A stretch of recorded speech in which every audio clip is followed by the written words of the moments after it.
Running లో ఉన్న bus tyre పేలింది. కొంత దూరం వెళ్ళాక లారీని ఢీకొట్టింది. అంతలోనే మంటలు మొదలయ్యాయి.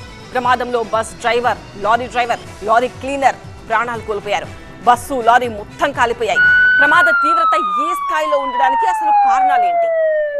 డీటెయిల్స్ వెళ్దాం. నంద్యాల జిల్లా సిరివెల్లమెట్ట దగ్గర ప్రమాదంపై అధికారులు దర్యాప్తు చేస్తున్నారు. లారీని ఢీకొట్టడంతో బస్సు కాలిపోయింది, లారీ కూడా కాలిపోయింది. ఈ ప్రమాదంలోనే లారీ, బస్ డ్రైవర్లు ఇద్దరూ చనిపోయారు. లారీ క్లీనర్ మొత్తం ముగ్గురు చనిపోయారు. మంటల్లో అంటుకున్న లారీ కంటైనర్లో ఎలక్ట్రిక్ వాహనాలు ఉన్నాయి. ఆ వాహనాలను ఆ లారీలో ఒక చోటు నుంచి మరొక చోటు తరలిస్తున్నారు. అక్కడ ఆగి ఉంది లారీ. కాసేపు నిద్రపోవడం కోసం అని చెప్పేసి డ్రైవర్ అక్కడ లారీని ఆపాడు. అయితే ఇటు నుంచి బస్సు వస్తూ టైర్ బ్లాస్ట్ అవడంతో డివైడర్ ఢీకొని అవతల పక్కన ఆ లారీస్ పైన పడింది. ఆ లారీలో ఆల్రెడీ ఎలక్ట్రిక్ బైక్స్ ఉన్నాయి కాబట్టి ప్రమాద తీవ్రత ఇంతగా పెరగడానికి కారణమైంది. రెండు వాహనాలు పూర్తిగా దగ్ధమవడానికి కారణమైంది.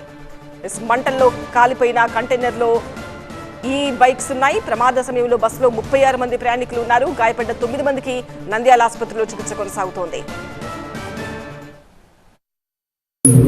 నార్మల్గానే వెళ్ళిపోతా ఉన్నాం. ఒక సైడ్ డివైడర్ అనుకున్నాం, టైర్ బ్లాస్ట్ అయిపోయి డివైడర్ ఎక్కేసి బండి అలాగే అన్న అంటున్నాను. కంట్రోల్ చేయాలనుకున్నాడు, అది కంట్రోల్ కావడం లేదు. డివైడర్ పైన ఉండేసరికి కంట్రోల్ రాలేదు.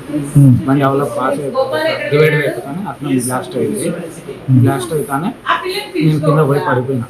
నేను ఎక్కడుండేది నాకు అర్థం కాలేకపోతే అక్కడ బ్లాస్ట్ అయ్యి కింద పడిపోయాను.